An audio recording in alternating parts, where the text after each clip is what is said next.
computer. Okay. Good morning, everybody. Welcome to day 2 of the Academy of Sorcery Level 8 course on mentorship and community. Today's conversation is going to be verify. Yesterday we did the conversation on trust. How do you trust your magical practice? Today we talk about how do you verify your magical practice. So that way, as you go through and you develop your traditions, your path, your workings, you align to the goals that you have in your spirit and the things that are drawn to you, but in a way that cultivates those relationships accurately. So that way you don't wind up pissing off the deities. Because even in the PGM, which is the Greek demotic texts that come out of the ancient world, it says very carefully, make sure that you go before your deities and they are temperamental, right? There is a specific reference to Selene. Make sure she's happy with your offering. Otherwise, she will wreak havoc in your life. Well, see, my girlfriend follows Selene. How would she, how would you know? That is the question, and that's where I would have to go get out the PGM and so it's like, if you don't work with that energy in a very specific kind of way, you can't guarantee that it's the actual energy that you're working with. It could be just a wandering spirit that's identifying itself as Selene.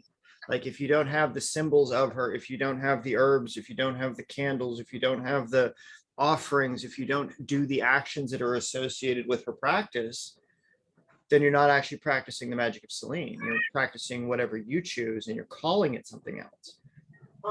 So being very aware of what you practice and who you practice for is paramount in your understanding. It's like, this is why closed traditions are so amazing, is because they know exactly who is responsible for what energy on what day, because it's verifiable. Other people have done it.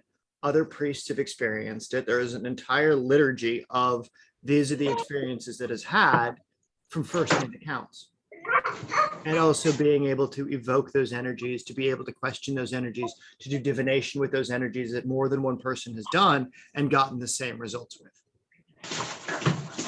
So when you work with a god, when you work with a spirit, it's the same kind of way.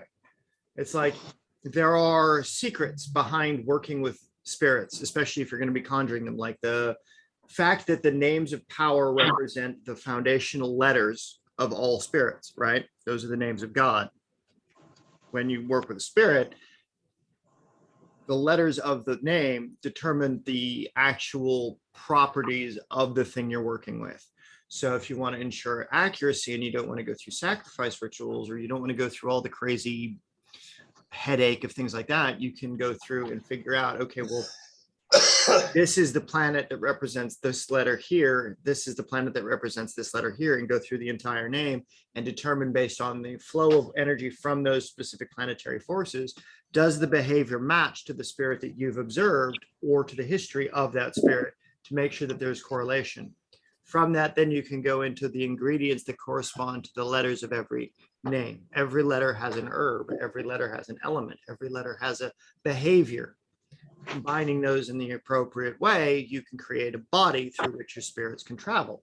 So you can get those incense blends that'll conjure spirits and things like that, right?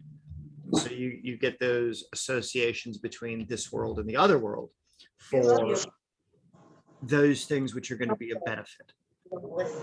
And if you go outside of those things, this is where it becomes unverifiable. Like, you don't have the traditional support of a community that works with these energies. You don't have the traditional support of the wisdom that is associated with the worship of these things, because you're breaking those traditions. You're going outside of those traditions. So there is nothing on which you can stand that is verifiable. So the biggest thing that you can do is figure out, what are the ways to access the verifiability, right? What is the ways to make your personal experiences translate in a way that, while others may not have experienced the same thing you did, because everybody experiences life and the magic and all these things in their own way. That's what makes magic, right? Or that's what we define as parts of magic, or the psychic experience, or the paranormal experiences and things like that. And having proof, having video evidence, having things like what Mike gets up to, right? Those are reinforcements of those traditions. Those are reinforcements of the experiences that you have when handled in the correct manners. Mike, can you talk a little bit about your experience with verifying your interactions with the other side? Oh, yeah, I've had a lot of interactions with the other side. Everything from being chased out of a graveyard by something evil. It only went long because being locked in a room with a demon. I and would have to say the most scariest or I would have been over thing that I had would have been the Shadden residence, being locked in the bedroom with this thing. Like, that's what ultimately led me to seek out Christianity. It's something when you walk into a room, you know, and you feel, you don't just have the devices there, but you feel this energy there. Like, you can tell things are getting dark, and when the door closes on you, like, yeah, you know, it's not a good sign. So when practicing magic, I've found that there's an energy, call it a vibration in the air or certain frequency in the air, but there's an energy there, and the atmosphere changes completely. Like, even the temperature will drop.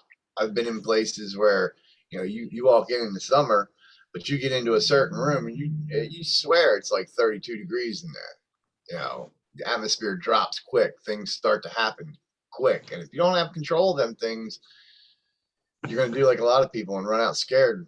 You know, I want nothing to do. Where I'm different. I want to see it. I want to tape it, record it, interact with it.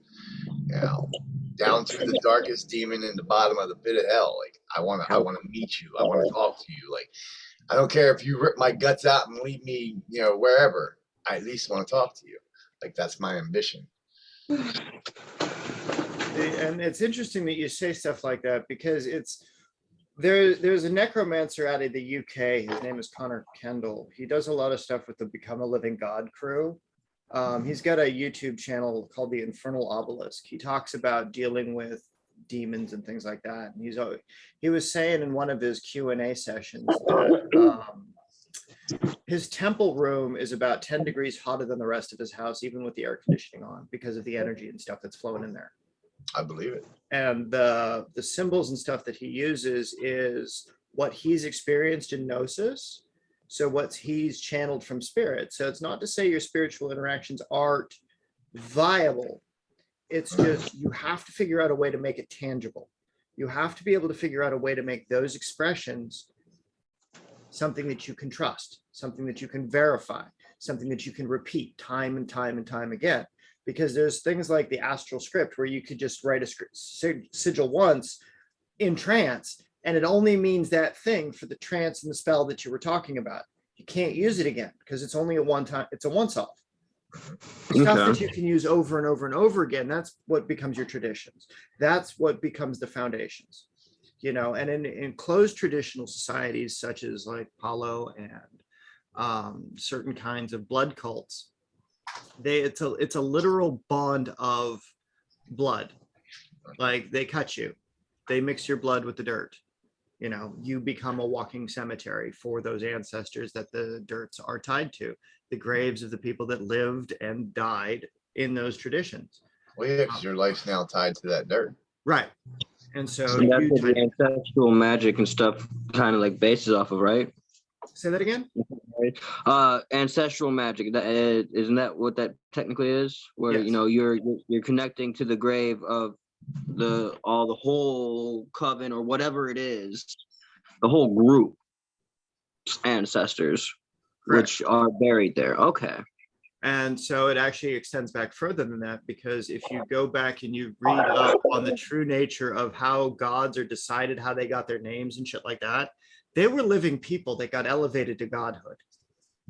They were the ancestors of humanity in different forms.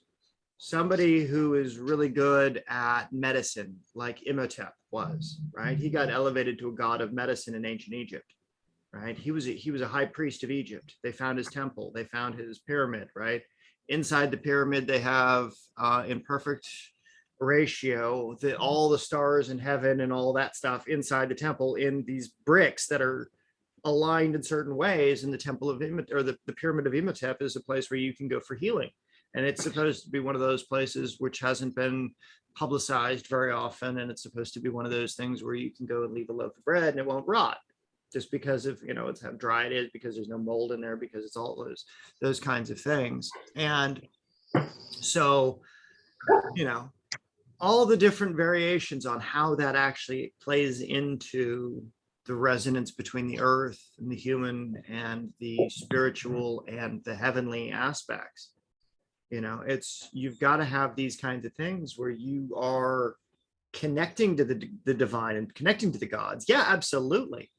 Know that they exist. Like, when that guy brought down Aphrodite, everything, you're in meditation, everything lights up gold, like the entire room illuminated. I was walking by the statue of Themis, fucking heard it talking.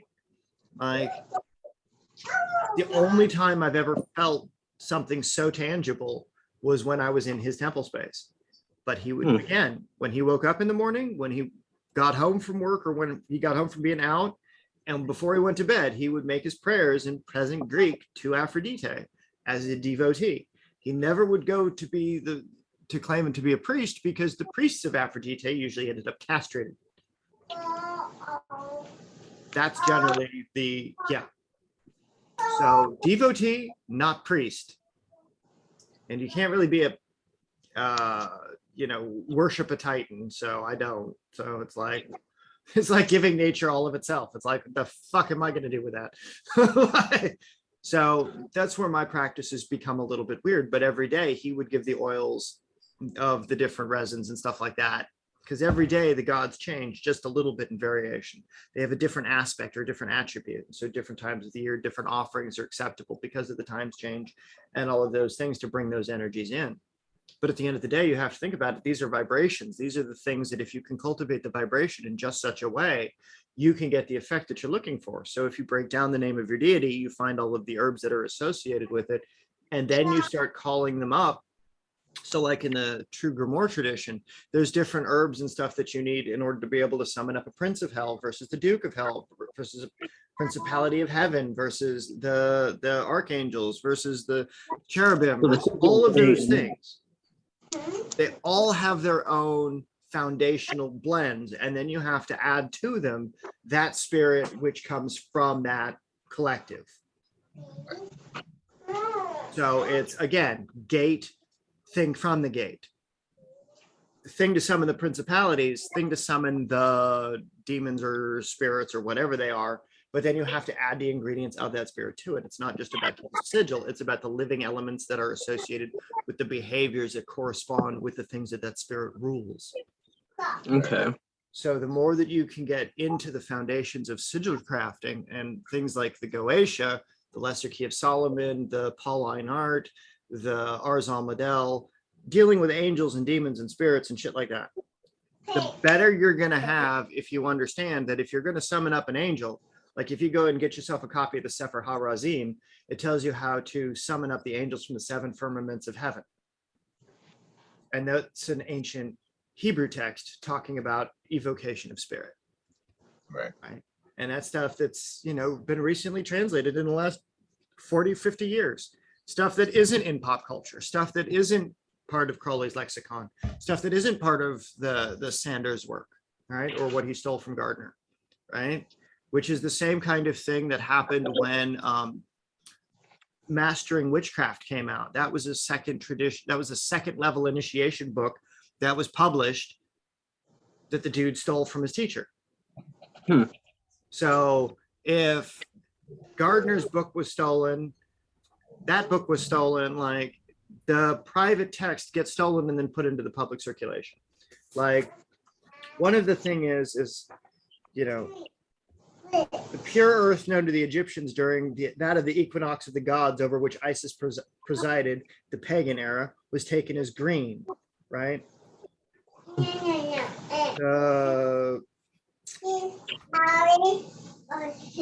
Ingredients of the heavens of Messiah, the selection of the Egyptian gods, the Hindu deities, stuff like that, that Gardner was working on, that Sanders was working on, all of these kinds of things.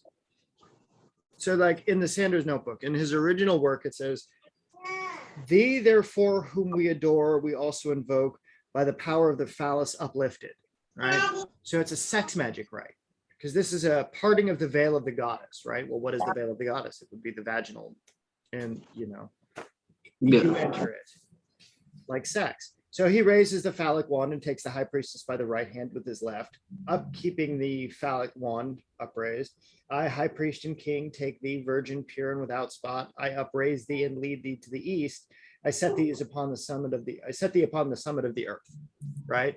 Well, what's in the east? The sun rises in the east. So when you're doing solar rituals like that, you're bringing the sun's energy into the feminine vessel using the union between the male and female. And this is the stuff that Gardner was doing. This is the stuff that Sanders was doing. This is the stuff that Wiccans have forgot about, because everybody thinks that anything written in the last 20 years is viable. Fact. Yeah. And it says, "I am Ankh F. Nkanzu, by prophet unto whom thou didst commit thy mysteries and the ceremonies of Kem," right? So that is saying basically the living God by whom thou did commit the ceremonies of Egypt, right? And so unless you are doing those things, unless you do the bornless rite that's included in this, because here it is. "Thee I invoke the bornless one, thee that did create the heaven and the earth, thee that did create the night and the day, thee that did create the darkness and the light, thou who art Asar Nefer, myself made perfect," right? Asar being Osiris. Osiris Nefer in Egyptian mythos is basically the becoming of Osiris into Horus, right? After he was castrated, after he was murdered and dismembered and then raised up by Isis. So it's an entire process that the Greeks actually underwent, or the Egyptians actually underwent, to physically change their bodies to become these embodiments of those forces. Whew.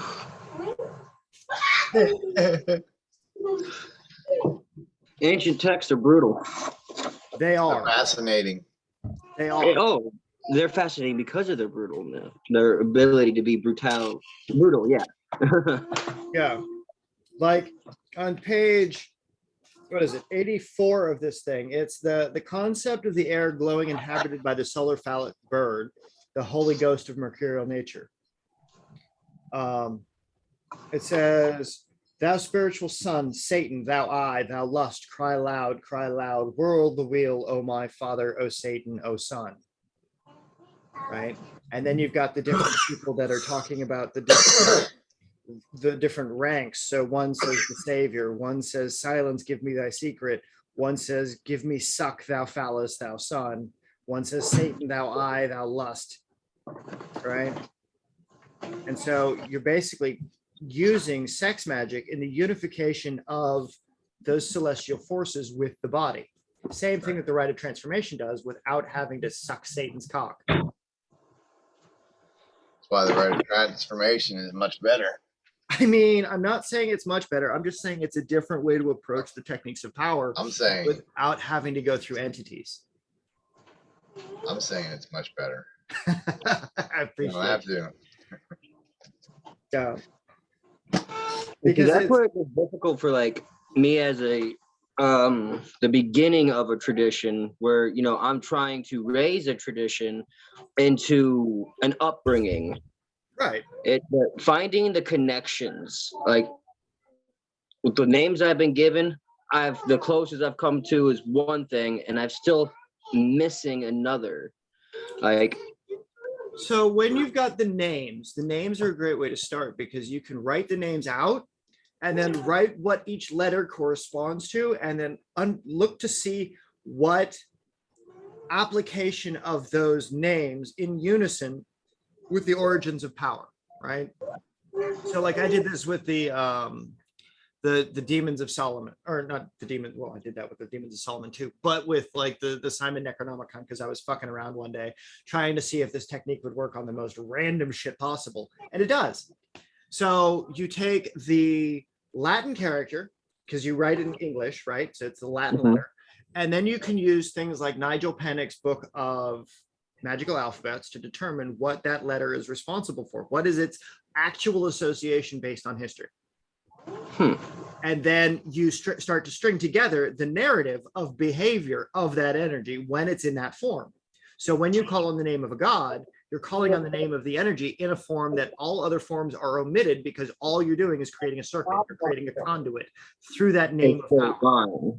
Exactly. So when you understand what that power does, you can look at the name and say, okay, well, this spirit is going to represent this thing. This energy comes from this thing, and it's separate, right? It's an entity, it's an intelligence, it's one of the multitudes, right, of the collective, but it doesn't actually partake in the rest of the collective.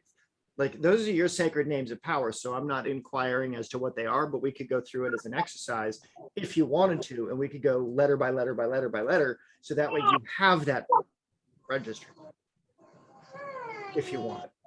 That would actually be quite nice. So you want to grab a piece of paper, I'll grab the book. We can do that. Mike, you want to, you got any spirits you want to conjure up by name? Oh. Never really thought about it. What's that? Never really thought about it. See, and this is where we do the trust but verify, right? We trust the work, we verify the work, we practice it, we get other people practicing it, we create that loop of engagement, right? All right. We're calling up gods. Yeah, let's call up Thoth. All right, let me get the book. I got two of them, PGM and Magical Alphabet.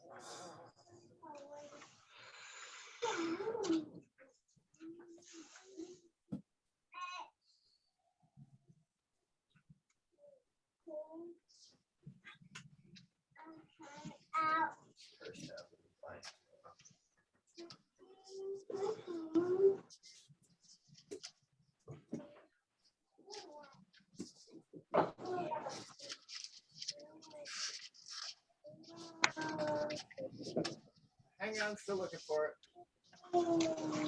You're all good. How many books? That's why I learned magic. I can't wait for that to be a problem. Right? Soon. Exactly. Eventually. When the time is right. One wasn't built in a day. Exactly. Because if it was made by the aliens. Right?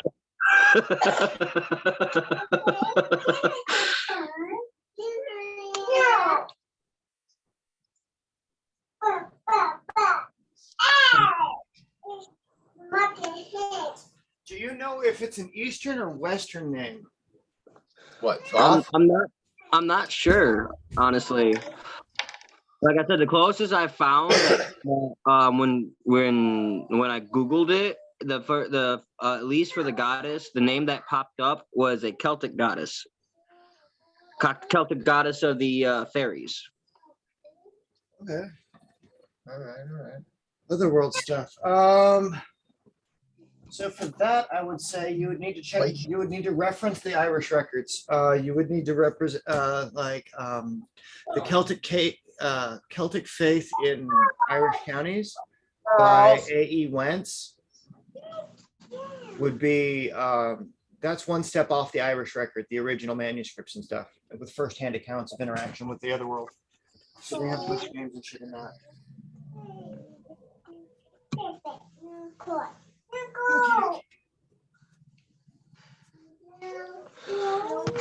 Abe, is there a way you get them chips? Yes, I can. I'll be right back. I gotta get something for the kiddos. Gotcha. You're good. Hey guys, it's just me here. So. For fuck's sake, where did it go?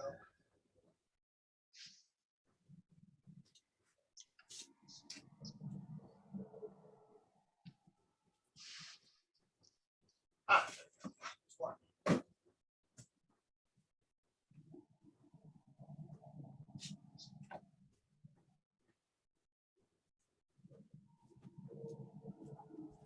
Well, this is gonna have to do for now. I'll have to make do with the rest of the information that's available. Isn't that what we do best? Yeah, right. So there is a book by Kit McGooey called Family Tradition Witchcraft. This book is fucking solid. Sweet. So if you want to, you build up a family tradition, you can rely on this guy's work. So that's the book you want, guys, right there. Yeah, because it talks about the commonalities of witchcraft, but it also talks about spirituality and blending specific types of traditions. But the nice thing is that he goes into detail about what the moon in Taurus does, what the moon in Libra does, what the moon in Pisces does, what March does. So it adds in a lot of information that otherwise It's hard to find. exactly. Attitudes and advice, like there's some really good stuff. Yeah, it says like, don't pass scissors directly from hand to hand to another person unless you want to sever or cut the relationship. Instead, place them on a surface for the other person to pick up. Knives don't have the same association, although if you give a knife to someone as a gift, you should also give them a penny. You know what? Give them a penny. penny as well as a knife. Does it explain that? Yeah, why's that? Don't know. Doesn't say. My brother just gave me a set of knives. He didn't give me no penny. Damn it. I gave my dad a set of knives a few years back for Christmas. It's like, oh, shit. Shit. Come on, damn, it's only a penny, bro. Yeah. The knives were way more than a penny. You did that on purpose. A antique sword, so that I used for my rituals and stuff. Nice. Yeah, cleanse those things. Cleanse the shit out of those things. Oh yeah. I have a sword around here somewhere. All right, let me see. All right, now. Found the books for that. Now we're gonna go to piece of paper so that I can actually do this thing with you. I have an old Viking style sword somewhere. Mine's like a saber.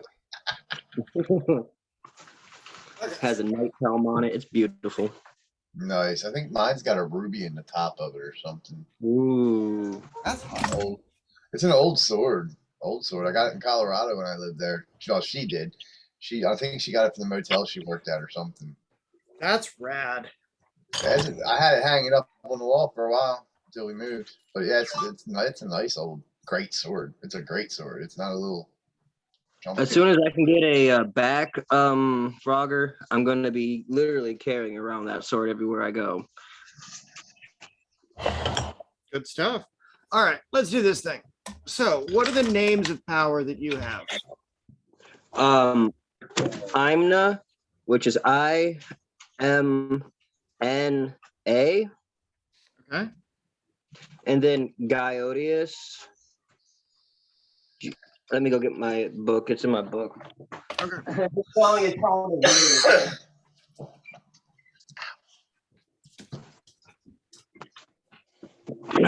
Three. Look at that. I get this all the time, guys. Look, Love it. Absolutely love it. Synchronicity. Like, wasn't I just talking to you about synchronicity? How everything's in sync? Like, Yeah. Here we go. GYODIUS. back to the guys. GYODIUS.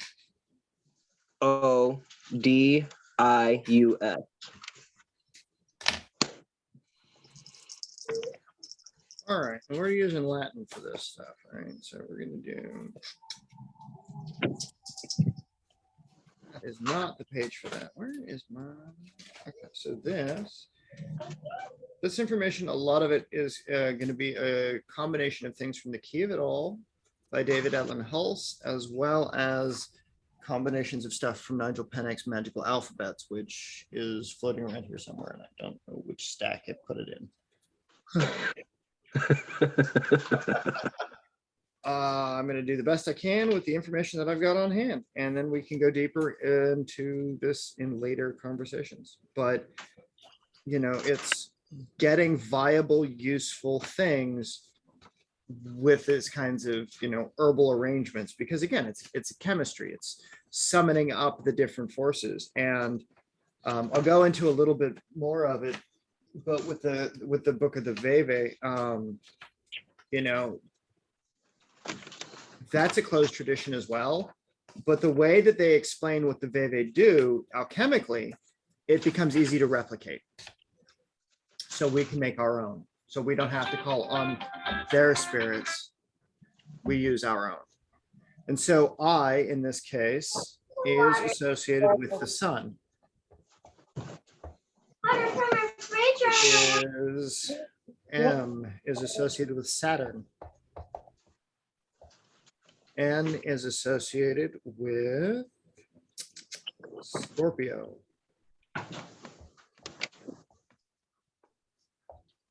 A is associated with air or the aether, also Saturn, depending. So you can use, so it's a solar transformation. Scorpio represents what again? Do you guys know off the top of your head? Water. Right. Yes. Sorry, I was texting. No, you're good. And I don't believe in these things. I don't use these things. Somebody keeps wanting to give me some, like my daughter and my son, my wife. So it's like, all right, fine, give me the damn thing. Now I just got to get used to not sitting on it. Right? I'm old school. Call me on the regular telephone. Yeah. So you've got sun, water of water, and through water in Scorpio. Air is Saturn, which also is another water. So you've got it's sun and lots of water in that one. So it's a solar deity of change, transformation. Yeah. Solar deity. Yeah. So I would be your ingredient of the sun. You could use different ones. M, you could use different ones. N, you can use the different ones for those. And A, you can use the different ones for that. So sun, Okay, Saturn, Scorpio, and air. I is sun. Yes. Okay. And then M is Saturn. Saturn. N is Scorpio, you said? Yeah. Scorpio. And A is air or aether. Or Saturn. Or Saturn. So I'll put or Saturn. So in this case, Scorpio is associated with Pluto also. What is it? Scorpio is also with Pluto? Yeah.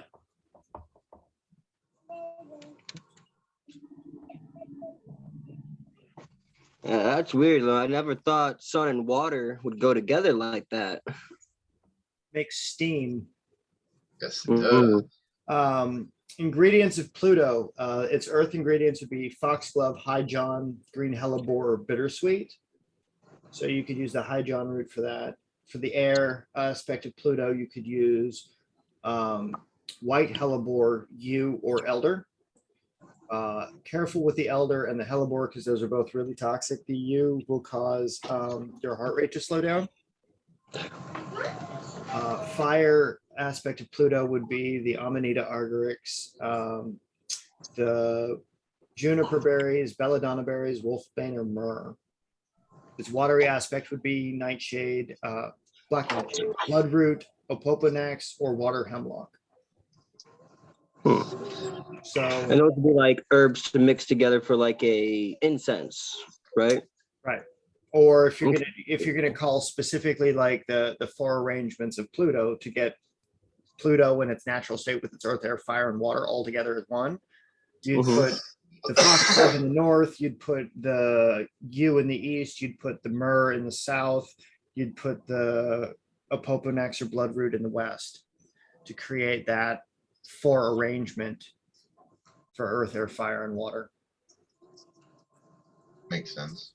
And then so when you're calling up the circles and stuff like that, when you've got your ritual circle made, you've got your ritual ingredients prepared for those directions. Like you don't want to burn the poisonous shit, so don't burn your foxgloves, don't burn your hellebores, don't burn your yews, don't burn like the wolfsbane, the belladonna, or don't burn the black nightshade. Just keep them dried and probably in a bottle. Exactly. Put a couple of crystals in it. There was the video for the spell of the day that I made today. It talks about how to call down the plant guardian or the plant spirit into a intermediary. Basically make friends with the plant. You've got your preparation vessel. You put some crystals in it. You use crystalline water is what they call it. And you can evoke the spirit of the plant into the liquid medium of it. So you don't actually need to use the physical plant body of it, but you put its spirit into a jar. And you use that to create an elixir. That's Taoist magic. So there's some techniques that are carryover. So there's some ways to make that a lot of a safer technique. And then so you would mix for the Scorpio aspect, right? Because Scorpio's got the water and the Pluto. So you would use the water ingredients of Pluto in your blend. So it would either be the black nightshade, bloodroot, opoponax, or water hemlock for that ingredient to make it safe. I think I probably would. Water hemlock sounds like a nice plant. Yeah, just don't touch it. No, of course not. And then so for like your Saturn ingredient, because again, it's water, right? So the Saturn ingredient of that would be cassia bark, sassafras, yarrow, or celery.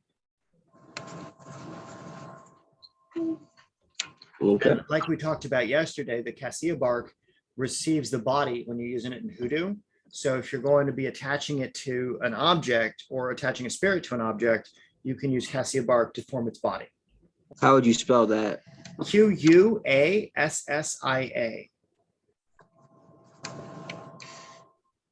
All right, bark.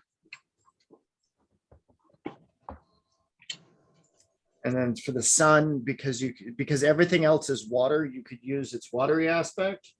That would be that'd be amber resin, rosemary, heliotrope, or orange blossoms. Well, rosemary sounds like the best option because it's what I have on hand. Perfect. So rosemary, cassia, if you can find a hemlock, good for you. Otherwise, bloodroot is easier to get a hold of. Just don't burn that around your lady when she's pregnant because it could cause an abortion. Isn't that the one you told me that causes that makes it feel even if they aren't pregnant? Throw those on the coals and No, that's black cohosh. Oh, it's black cohosh. Black cohosh. That'll be the one. Like if you want to fuck with them, just careful with that one. And then you've got the air Saturn quality of that. So that'll be the Saturn ingredient of air, which would be ground ivy, parsley, yew, or pine. Or parsley. Yeah. So if you mix up those ingredients, so rosemary, cassia, bloodroot of the hemlock, or yew or parsley, then you've got a blend that can summon up the energies associated with that name. Okay. And so the more that you can align to a very specific formulary, the better you're going to have when trying to get a hold of that energy. And you can modify your ingredients based on the solar principle, the Scorpio principle, the Aries principle, or the Saturn principle, putting them in that order. So first would be your ingredient of the sun, second would be your ingredient of Saturn, third would be your ingredient of Scorpio, and fourth would be your ingredient of air. Right?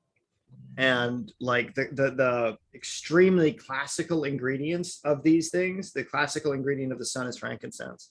The classical ingredient of Saturn is myrrh. The classical ingredient of Scorpio is opoponax, and that which is air is associated with, where the fuck did I put it? If you want to go air, you can go masculine or feminine. You said Scorpio was rosemary, right? Scorpio is opoponax. Opoponax. Yeah. Or bloodroot. Bloodroot. Okay, that would be up here. Water hemlock or bloodroot. Yeah. That would be. And I'm just trying to label everything so I know which order it goes in. Yarrow was, I think you said sun. Yarrow is since we were doing. Saturn. I think you said Saturn. I think you're right. I think I did. Yeah, water of Saturn. All right, so that's M. That would leave. And then for the The air first ingredient, so one the is air of ice. Saturn is the last ingredient, and that would be the pine or the ground ivy or the parsley. Yep. All right, But in I its got classical all labeled out. associations, you've got a different ingredient. For the masculine or feminine, if this is a masculine entity, use the masculine quality of the herbs. If it's a feminine entity, use the feminine quality of the herbs. So this is again, it goes into why does every single fucking book have gender specifics as far as, is this a masculine plant? Is this a feminine plant? Because under the right understanding, you're evoking a goddess, use the feminine plants that are associated with those things. I would just have to look into that. Right. It is- Culpepper's The Herbal has a great list of all that shit. And it's from the 1500s, 1600s. So it's more accurate than. Even if I don't use these, use the feminine version of what they would be. Right. Okay. The feminine version of the sun, the feminine version of Saturn, the feminine version of Scorpio, the feminine version of air. The feminine version of air is yarrow. Oh, so I'd probably want to put yarrow down there then. Whereas like the feminine version of Saturn, I use you. So yarrow and you still end up in the mix. So even if it's a different association for it or for different arrangement, those two ingredients would still be in the blend, at least if I was going to make it with the formularies that I use on hand. Okay. So, and you can track down these kinds of formulations in like the back of Cunningham's Urban Encyclopedia. So if you've got That's supposed to be a copy good of that- I do book. plan on getting. Okay, yeah. And Yeah. Mike, I know I still haven't, it's raining and it's cold and I'm going to the post office when it's not raining and cold. Sorry. No worries, brother. No worries. But to give you an example, like that would be how you would go through and you would build up a blend that would associate specifically with the spirit that you're working with. Okay. Let's see, we do the other one. Yep. All right, so let's go do this thing. Where did I put that? Yeah, Diotius has a longer name. It does. So this will be a little bit longer of a conversation. But again, and was that a name of power specifically for you to use as your pathway through? Or was this an external entity? This was the name that I was like, I asked, because first I in a dream, the goddess came to me with her name. And eventually I was like, well, okay, well, I'm wondering about the Lord. So what's his name? She didn't tell me, but I heard like echoes, like a reverberated echo, kind of more of a spiritual echo. And the name Gaiodius kept coming over and over and over again. I was at work, so I know none of the people I was working with would be talking like that. So, right, that makes sense. I mean, and this is again, this is where you work on those connections to make sure that what you're doing, you can evoke, you can conjure it out. So it's not just voices in your head, but you're specifically bringing them into the environment. Really that way, Good thing it ain't the 1800s. They'd be like, voices in your head, son, come here. Let me introduce you to the white coats. So G is associated with Venus. Nice. Y is associated with Virgo. Keep in mind in the old associations, it would be I, Y, or J that's associated with those things. Okay.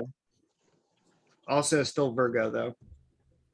O is associated with water and Capricorn.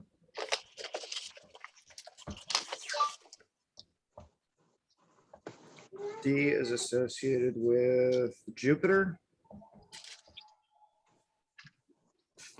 I is associated with Virgo again.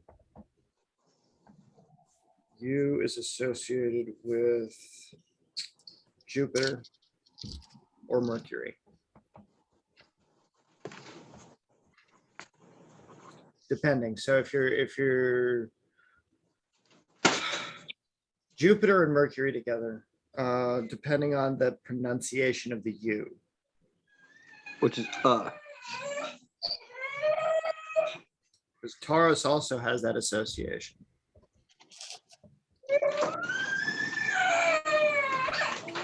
S is air, but also Sagittarius. which isn't that an air sign on its own? I believe so. Sagittarius is a fire sign. Oh, is it? Mm-hmm. Thank you, Mike. This is why I do liturgical stuff. Like all my stuff is in the books, so I don't have to remember this shit because there's just so much to remember. So it's like I'm always referencing the same thing like over and over and over again. Yeah, but my name says Wanderer. I used to wander around Michigan, so I had to remember this stuff. Yeah, Aquarius is air, Pisces is water, Aries is fire, Taurus is earth, Gemini is air, Cancer is water, Leo is fire, Virgo is earth, Libra is air, Scorpio is water, and Sagittarius fire. Okay. So Sagittarius's ingredients are for Jupiter. So it would be the fire of Jupiter. Those ingredients would be agrimony, yellow copal, plantain, or sassafras. Okay, whoa. I completely lost here. What was that again? So for the Sagittarius, so we'll start at S at the bottom. Okay. So the fire of Jupiter, because that's what Sagittarius corresponds to. You would use sassafras, plantain, yellow copal, or agrimony. Sassafras sounds good. Okay. Sassafras is also fun too, because you can shave a little bit of it off and put it in your wallet, and it's supposed to help you keep some money. That'd be nice. Amen to that. Taurus is associated with Venus. Associated with, that's G. That is U. U. All right. Yeah. U has U because it's a vowel has three different associations: Jupiter, Mercury, or Venus, depending on what aspect you're looking to use. According to what vowel sound, right? Right. In another translation that I've got, U corresponds to Taurus specifically. So we would stick with the Venus of fire. That would make sense. You being the horns of a bull. Yeah. Crescent of the sun.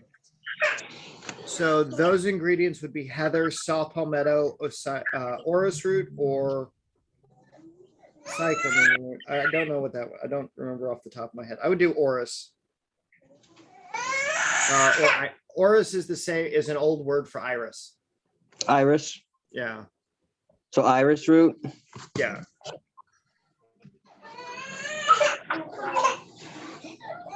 Virgo in this case would be associated with Mercury, so you still get your Mercury aspect. Maybe. Would be the fire. What? You said fire. Oh. Yeah. Well, I was looking at, you said Virgo, which would okay. Virgo, Mercury, but it would be the fiery aspect of Mercury. I'll be right back. I got a crying baby. Yeah, no worries. So, I mean, this kind of thing, it's a pain in the ass to go through these correspondences, but when you get it done, it's done. Right. And you get a standardized herbal blend. If the herbal blend doesn't work, you go back and you re-examine, and you go back and you develop a new blend for it. And trial and error. Exactly. And error. There we go. All right. So you got I, right? You could use for fire of Mercury would be crabgrass, peppermint, coffee, or European mandrake.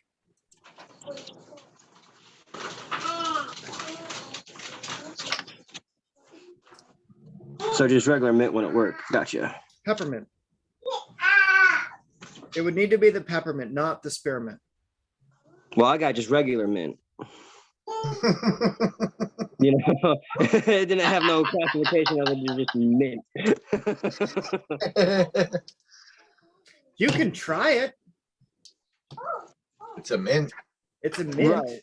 Mints are fire. It's just spearmint has a different type I love of, spearmint. yeah, like I use that one more than I use peppermint. But yeah, you can use it. So next one's going to be Jupiter. So that's D. We are going to do, double check this. The list, it says Venus. So we're going to do D.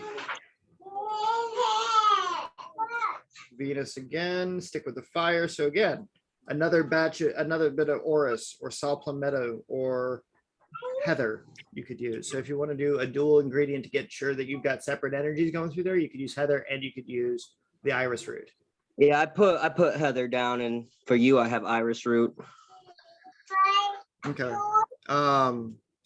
Then we're gonna go back to Virgo again. Virgo is made by Mercury. Mercury is by fire. So that is peppermint, crabgrass, coffee, mandrake root, that sort of thing. All right. What was that? That was O? That is Y. Y. Oh, we skipped O? Shit. Yeah, we skipped O. Capricorn, Saturn. Let's double check. Sagittarius. Sagittarius says Jupiter. Jupiter fire is yellow copal, plantain, sassafras, or agrimony. Agrimony. What's agrimony exactly? Agrimony is a really fun one. It reflects nasty magic. Oh, So so it's like a protection herb. It is, but it's more intense than a protection herb. So like if you have a protection herb and you're using agrimony with it, you can make spells and shit bounce off the protections and reflect back to their sender. Hello. Ooh. Oh, that's nice. That's real nice. Yeah. Think about like your protection spell is a piece of glass. The agrimony is what gives it its mirror finish. Hmm. Well, sucks for the person who casted the spell. Damn right. That's why you said don't be evil. I caught you a couple times where you forgot to say don't be evil. I'm like, he didn't say it. Sometimes I'm just baiting people. Like, come on, try me, motherfucker. Try me. Real quick before you log out, I'm like, don't be evil. No. Some days it's like, nah, just let the evil flow. Let the evil flow. No. All right. G corresponds with Mercury. Mercury. All right. What'd you say Y was again, just so I can have it written down? What? What was Y again? Virgo. Virgo, which is Mercury. just any one of the mandrake. Put down mandrake. Yeah. Again, careful that you don't actually burn the mandrake because it will fuck you up. Like a good fuck you up or a bad fuck you up? Bad fuck you up. Like it's toxic. Damn. Oh damn. But it's crazy magic. So only burn it around people you don't. Yeah, again, this where don't be a shitty herbalist. Don't intentionally screw with your friends. So with mandrake root, I use it a lot in my spells, and there's only two places I found that actually stock European mandrake root. One is a fella out of Israel in eBay, and another is a dude named Harold who owns alchemyworks.com. And he sells it for like $250 a root 2 times a year, once in spring, once in November. So American Mayapple and mandrake root do not put out the same energies. They are not the same ingredient, despite what Wiccan books will tell you. They are not the same. I don't trust the Wiccan books. They are not the same. That's all I got, man. I mean, you got to start somewhere, man. I was gonna say, yeah, everybody starts at the bottom, so it's good. Once you get up there, right. you'll be like, yeah, no. Let's grab this source material. Yeah, that's why I kind of bend towards the Cunningham. I like his version of things. His books are safe. That's what I started on. His stuff, yeah, like his stuff I've been using for 23 years. Like, also, if you're into herbal stuff, this is a good book, bro. The Lost Book of Herbal Remedies. I really want to By get Nicola Palian and Claude Davis. Whenever I get sick, this is my doctor, bro. Like, this tells me what plant, what root, what anything, anything. When I was in the 9th grade, I used to chew on feverfew to make sure I didn't get sick. Yep. That's a good one. It covers a wide risk list of stuff. The whole month of December, not a single cough, not a single sneeze. I was good to go. Yep. So this here is the magical papyri. So this is, it's called the PGM, is the manuscript that has all of the old folk magic and witchcraft from ancient Greece and Egypt. What you burning? What you burning? Huh? What you burning? The spell of the day. So it's the That the rose. stuff you mixed up earlier, you couldn't wait to put on the coals? Yes, sir. Yes, sir. This is today's spell of the day. Yep. I caught that. Mhm. Yeah, it's pennyroyal, frankincense, yarrow, and rose. Nice. So it's got an elevating quality of like, Right. okay, I got this shit. Like, It's like, like you're floating almost. Okay. uh-huh. It's like But without, walking like- in there in Arabia, walking into one of the hookah shops. It's like, You're walking on. No, that'd be that hashish. In touch. All right. So, for example, you are going to do, why see you if I always can running? find it. I bookmarked it because it was really funny on what they said about Celine, but like this one uses Egyptian and Greek and Hebrew stuff with it too. This book is really like the coming together of the ancient world between Jewish magic, Greek magic, Egyptian magic, I love Egyptian magic. proto-Christian magic. I took a study course in Hebrew, but I think I should have did it in Egyptian because I love Egyptian mythology. I never finished high school, so I didn't have any of that. I didn't finish high school either, dude. This is stuff I learned later on in life within like the last really? 12 years. Yeah. Oh, yeah. Trust me, I was like a nobody. I got thrown out in like 7th grade. So like out of the county, not out of the school, out of the whole county. Like I was Oh, left yeah. when I was younger. Yeah. So Yeah, no, I just, they didn't have the proper classes that I could make sure I understood what it is they wanted me to learn in a way that I was able to learn it. right. And No, that's like that's the problem. Is that that school is geared for factory workers and for middle management. It's not geared for entrepreneurs. It's not geared for people of faith. You know, it's not. Well, I mean, my friends found this one website or online schooling that is more like that, actually, more based on entrepreneurship.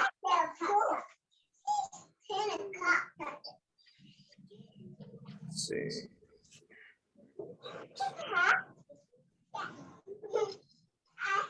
Yeah, I went to school for a year to learn the Hebrew alphabet, the Hebrew language, and then got into Torah codes. I think I should have did Egyptian and hieroglyphics because fascinated with the gods. There's a great book. It's called The Egyptian Grammar. And it breaks down the Egyptian hieroglyphs in such an elegant way. Like it goes through in the back of it, all of the different lines, all of the different characters, all of their different meanings. And so it teaches you how to structure the grammar in the front, but in the back of it, it tells you what they all represent. So when you're carving the spells and you're doing that and you're building your magic that way, you can use the symbols and stuff in the back and construct them accordingly. Gotcha. And that's a book from the 1800s, which is really good. Avoid Budge's stuff. He gets insulted. So it's like you got to watch out for your source material for who is a viable source material, what is not viable source material. Right. Did you already go over G? I'm not sure. Yeah, I did. G is Venus. Venus, which would be. Look on your list. We've covered it. Did we cover it? I don't think I wrote it down. That's why I'm like trying to space. Venus is shit. I have to go find the book again. I'm so sorry. You're fine. Venus herbs are Saw palmetto, orris root, heather. Heather. Yeah, but again, you could check in the back of Cunningham's Book of Herbs, and you could use one of those too. And then what you can do too is you can figure out the lore and the legends associated with each plant, and to see which one resonates with the name. And you can even set up a pendulum divination board. Is this an herb that you'll let me use? Yes or no. Oh, okay, that's pretty cool. And so you can go through and then you build your spell like that, and you're getting like, this is the spirit that's going to be associated with the thing that you're working with. So then that becomes your fixed blend. Like And I'm then looking, that- yeah, like Okay. one of those. I am looking for a copy of Greco-Egyptian magic real quick. It's in my stack. I just have to unbury it. Uh-oh. Nice ceiling fan. Man, that thing is beautiful. It's clean. It's so beautiful. Cleaner than mine. I wish I had one. Ceiling, oh, my ceiling fan. We have one, but it don't work. So when I moved into this place, it had burned down the year before. Got all that shiny new stuff. What the hell is wrong with that cat? Did it get in your catnip? She's been without medicine for the last week and a half, so who knows what's wrong with that cat. I used to let her go in and chew on the leaves, and like she would be okay. I guess it calmed her nausea or whatever, because she was fine afterwards. But since the mishap, you know, she ain't had nothing. So now she's been like going around the house, meowing real loud and running around, knocking things over. Like, There's all sorts of hyper. yeah. Is she doing better though? Like, She is. She's doing a lot better. She's getting back to herself. oh, that's good. Yeah, we just sent one of our cats in to get, bye-bye nuts. No reproductions, no kittens. Exactly. Especially with Give it to the us. cat that we found you with. She was given to us by her sister. Her sister had to get rid of a few cats.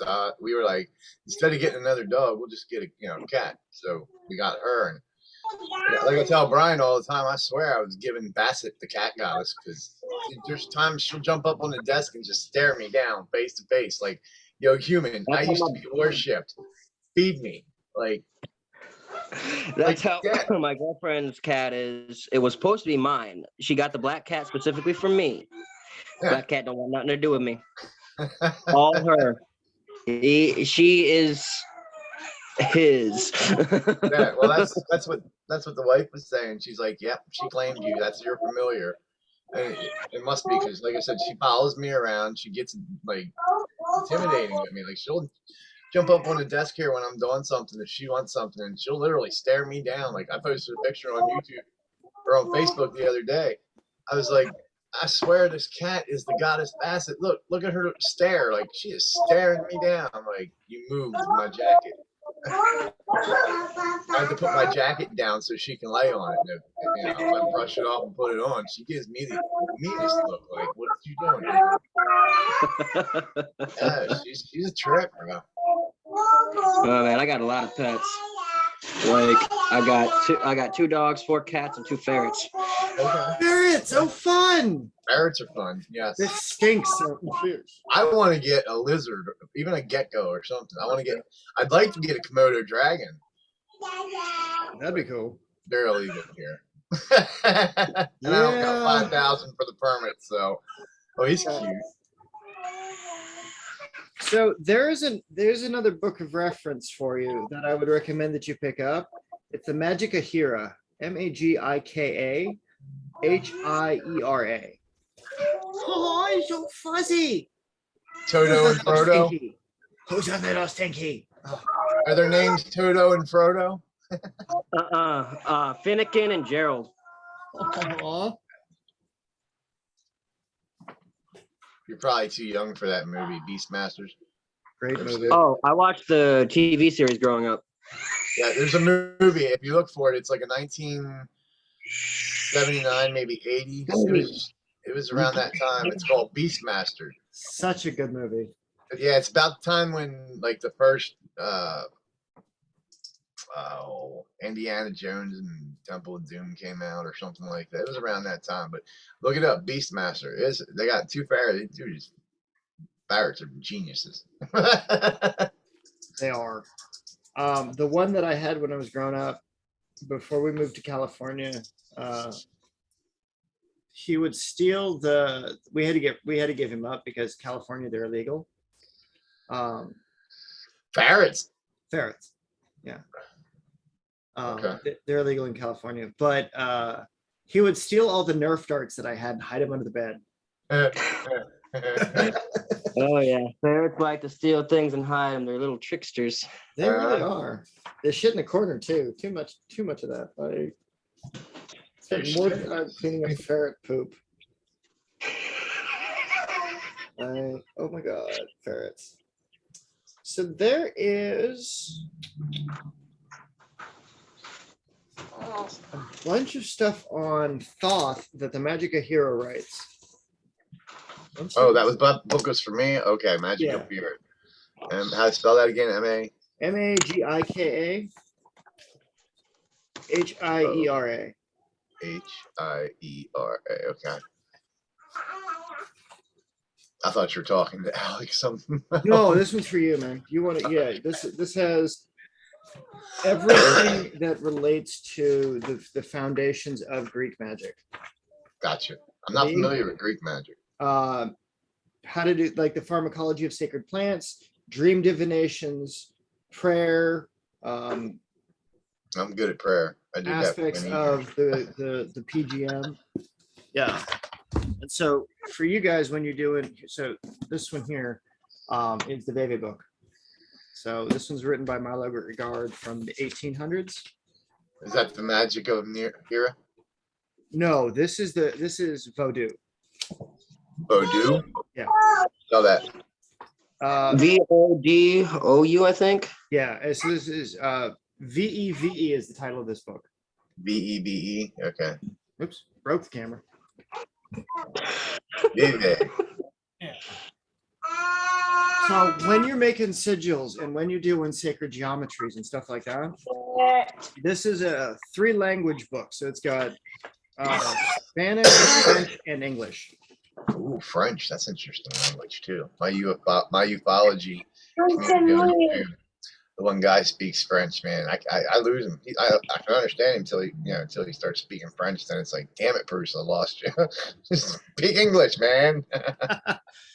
Yeah. So just to give you to give you some history on this one, this guy was an anthropologist who went to Haiti in the early 1900s. Okay. So he says, these ritual diagrams are also magic. They belong to the voodoo tradition, commonly called Vodou, Vodou, i.e. to the solar tradition of the great invisibles of Ethiopia. You know, their name in Vodou is Do or Veve or ceremony. And these are a matter of fact condensers of astral forces and the ritual attractors of planetary powers that they are mysteriously bound to by a geometrical occult chain. From the writing, language, architecture, and cybernetics were developed through those connections.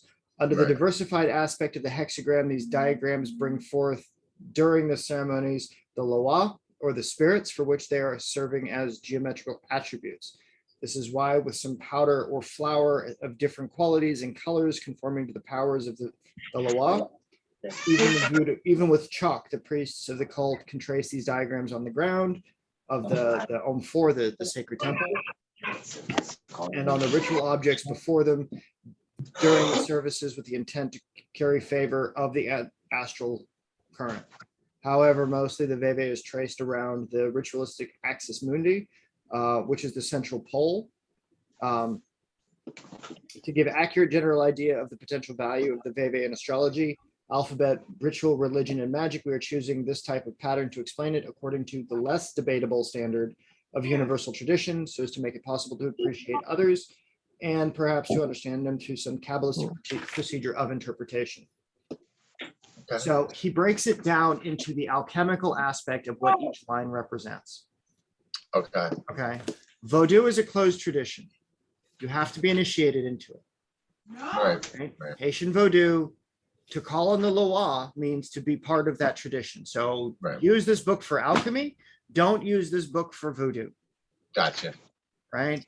Don't be sitting there on your altar making stuff and corn flour and all that, unless you've already talked with a Hongan, like unless you've gone through those initiations, unless you've done your divinations, because it's dangerous as shit.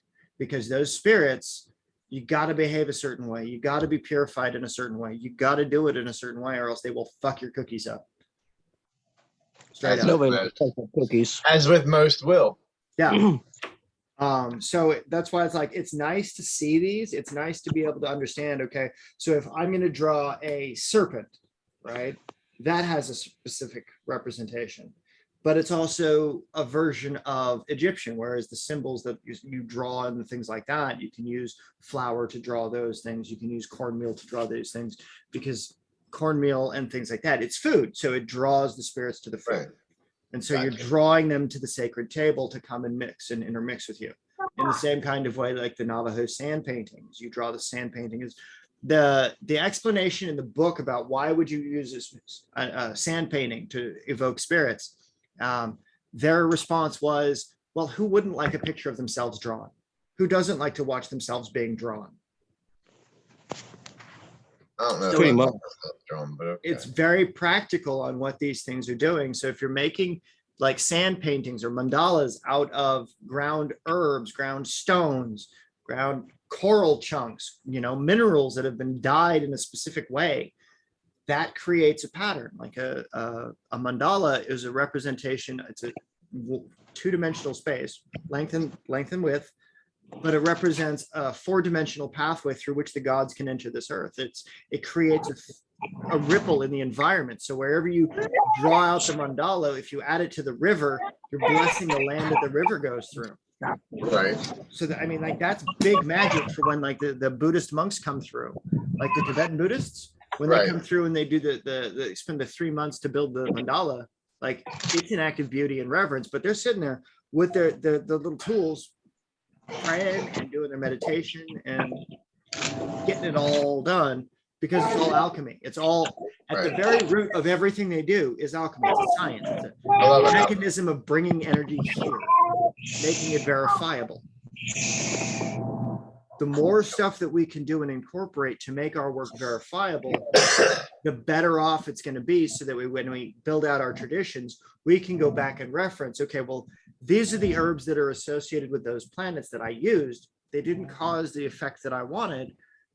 Go back and re-examine, what herbs should I have used? Do a divination. What spirits am I trying to work with? Do a divination. Like, verify at every single step, so that way you have records and you can trust your records, because this came from this source, this came from that source, which comes from this place in history. Right. So nothing that I'm telling you doesn't have a source of origin, either culturally speaking, textually speaking, and practical experience. Right. So again, you can verify. Does it match to the history? Yes.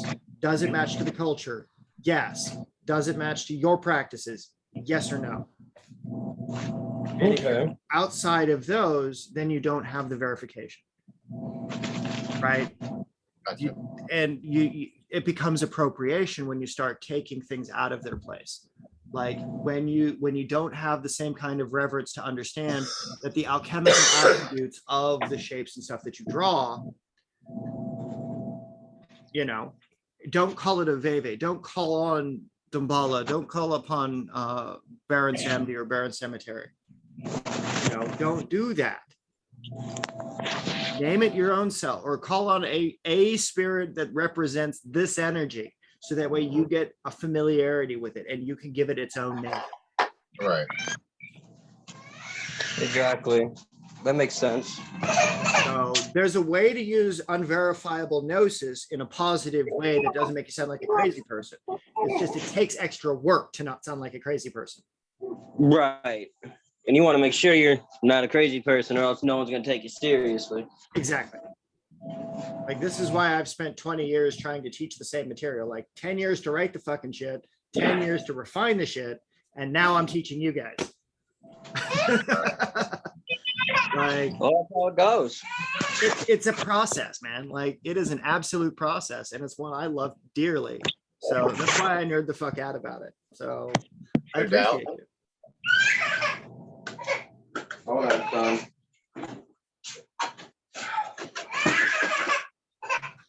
But you know, I'm just sad that we couldn't get Daniel in for this one because he's got the Right, that would've been night nice. shift.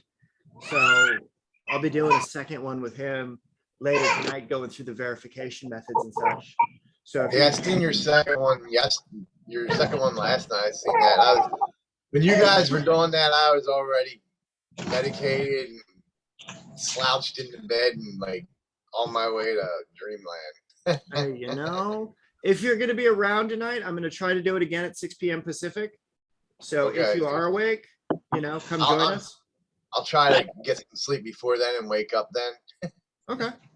Yeah, that way we get a nice night. Your cruise. That 6 way- is my 10, so.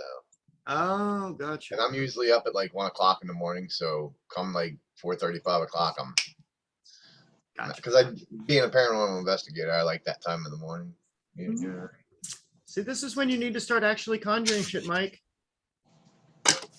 Start doing it. Oh, I do all the time.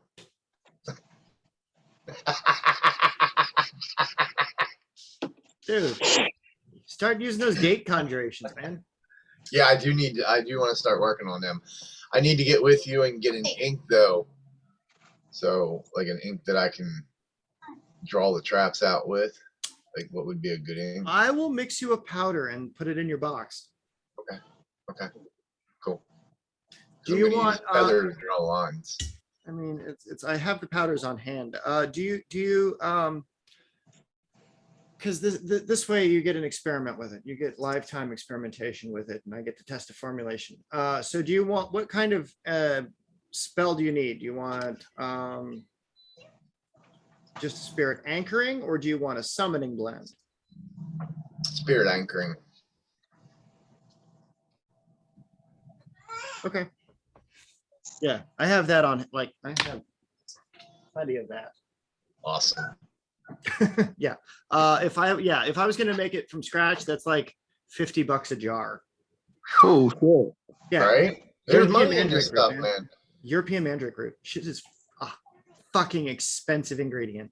You start getting into like, herbs and spices and stuff like that you need for your dude, there's money to be made in that stuff, especially if you go out and hand pick it for yourself. Just yeah. Well, I mean, I'm gonna get one of those indoor grow units. The vertical standing ones that don't take up too much space. I got an area picked out for it. But that way I can grow all the magical plants and stuff for the season. And that's what I want to do. Once I get able to get back to being able to grow, I want to grow a lot of stuff, like, Yeah. Yeah. Because I mean, that's the thing, is like, I didn't expect to stay in San Diego this long. And even if I do wind up moving at the end of the year, it's like I could take it with me. Oh yeah. So it's just not going to be the happiest bunch of plants. Like I said, out here, you're in witch country, man. Like you can't get any closer to Salem unless you go to Salem. Yeah. Which I've thought about. Which I've totally thought about doing. It's just I don't want to, compete with the witches. Is like, because I like it here because I'm in the Appalachian Mountains, and a lot of people don't realize how haunted these mountains really are. Like, oh, that's hoodoo country, man. Yeah, the state of Pennsylvania itself's haunted, like really haunted, but the mountains, when you start getting up into the mountains and the woods and like you're all alone and you start hearing things, like you start seeing things. You start second guessing yourself. There's things up there. Like I'm not kidding you. Like we are in a haunted state. Kind of reminds me of my joke last night about Suicide Forest. Yeah. Yeah, there's some things you do, some things you just don't do. No. Exactly. No. Like as much as I want to, it's a pretty thought, not one I want to execute. Yeah. Not yet, anyway. Like that's gonna take some effort. It's not just a haunted forest, and most people who go into this forest die. Like they commit suicide of some sort because something about the spirits there talk them into it. Right, because they don't have a strong mentalism. They're not a Right. hermetist. When you know these, I've been going to that bars. Like I'd come back out of that bars too. I guarantee you. With a couple of them dancing and drinking liquor. Watch. I was gonna say, are you bringing friends to the drinking party? Like, are we gonna go have like, are we gonna go visit a Shinto shrine out there, you know, or an Onmyoji shrine, and Got a big old peace pipe, you know, and big old buddy, big old door to fun, sake, you know. I've actually still yet to try sake. I want to. It's good. Shit'll kick you. Like it packs a punch, man. Shit's good though. They get That's the thing. they got this great Tokyo Marikwai. It's this Japanese import store here in town. You get the big bottles of sake for like $15. Oh shit, that's a decent price. Not bad. You get a lot of sake. But yeah, good stuff. Good stuff. Good stuff. Anyway, guys, I'm gonna let you go because we got stuff to do later tonight. So if you've got anything on verification that you want to go into a part 2 of, I'm gonna make some better notes as far as the Wiccan stuff out of that book to give an example of how to open up, because the key of perfect trust, the key of perfect love, is a line of power that Alex Sanders uses in this book specifically. It's one of the original sources of that concept in perfect love and perfect trust, right? But it's a very specific wording of that phrase, which represents an action associated with understanding what does perfect love mean? What does perfect trust mean? And if you know those things, then you can tap into that power in a specific way, right? And with just saying the words in an empty sort of fashion, like many of the unfortunate experiences that I've had with Wiccan covens and things like that, is they don't understand the root meanings of the powers that they're calling forth. So like they don't understand that the very literal embodiment of the gods anchor into the fleshy body, right? In the same way that the Vodun priests, they become an extension of that Loa, the Metet, the Mpungo, like they become these extensions. Like there is no separation between it. Is their human name, which they were given at birth from their parents, and then there's their spirit that gets named, right? And then they're actually that spirit just in the fleshy body. It's like a permanent possession. Like out goes one, in goes the other, and then they get to incorporate both of their, like it has the experience of the fleshy body and it has the experience of the spirit, and then it's all this weird fuzzy gray area of like, this is how they become the priest of that particular religion. It's like they bond themselves so inexorably with these forces that they're conjuring that unfortunately modern day Wicca doesn't understand. You know, it's like they think it's all external, they think it's all psychological, and it's like, no, it is not. It is a physical. You are the behavior of that entity. You behave like it, you think like it. Every thought that you have extends that divinity. And so it's tied to your magic, it's tied to your priesthood, it's tied to what you do for your community, it's tied to what you do for your family, it's tied to what you do for your coven, what you do for the larger marketplace. So it's all interrelated. It's just the way that it's approached, it needs that, you know, it sounds like it's much harder core than it actually is. Like you don't notice the separation. If you have invoked and become a deity in such a way that there is no separation between it and you, you're good. Like you don't notice the difference. Your friends might notice the difference because you'll behave differently, you'll think differently, you'll talk differently, but you don't, because it's an extension of yourself, or rather you are the extension of it. It becomes the power that flows through you. So when you act in accordance with your unity of it, its flow creates those experiences and those expressions. So that's why certain priests pack more of a punch when it comes to channeling Yeshua or Yahweh or Jesus or any of the saints or any of that shit, is because they are specifically tuned in to those specific divine energies in the same way that people that come and serve deity are supposed to be in service to deity or an extension of deity. Like they become, you can worship the deity, but if you become a priest, you have to become a priest of that deity in that way. You know, if you try to appropriate the methodology of what their deity represents and say you're a priest of it without actually doing the things that the priests are required to do to become an embodiment of that force, that's where the systems are broken. So like say I wanted to keep the idea of if you wanted to keep go on to the next,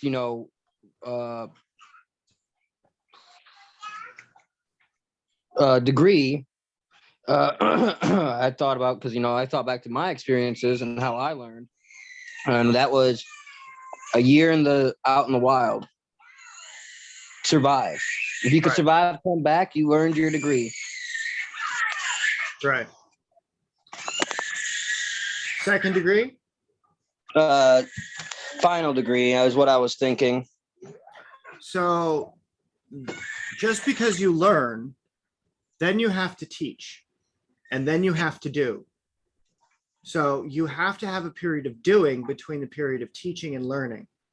Exactly. So in my traditions, what I teach is year one is learning. It's the book material. It's the slow path of like, these are the gates. This is the correspondence. This is what they do. Second year is let's build your business so that way you can go serve your fucking community. Third year is like, these are the techniques to teach it. So that way, by the time you're ready to go, you have everything you need to back up your shit. Right. So that's the way that I view the 1, 2, 3 degrees, right? You can go as crazy as, like I said, 8 levels deep when it comes to like the Gray School of Wizardry. They have 7 levels and a minor and a master's program. And so part of what I'm thinking is like the minor's program would be to build a book of power, right? The major would be to build a business and a public, build a publishing manuscript to go out into the community. So that way you can actually demonstrate your practice because you've tested everything in the marketplace, right? And so if you're thinking about building out your order, building out your community, think about the physical applications that they can apply and do community services and things like that. Because individual survival isn't enough. At least I don't think so. But it is your tradition. So, if you learn enough to be able to go survive, like, great. But can you teach somebody? Right. Can you get them to the same level of understanding? Like, these are the things that will help you survive. These are the lessons I learned when I survived.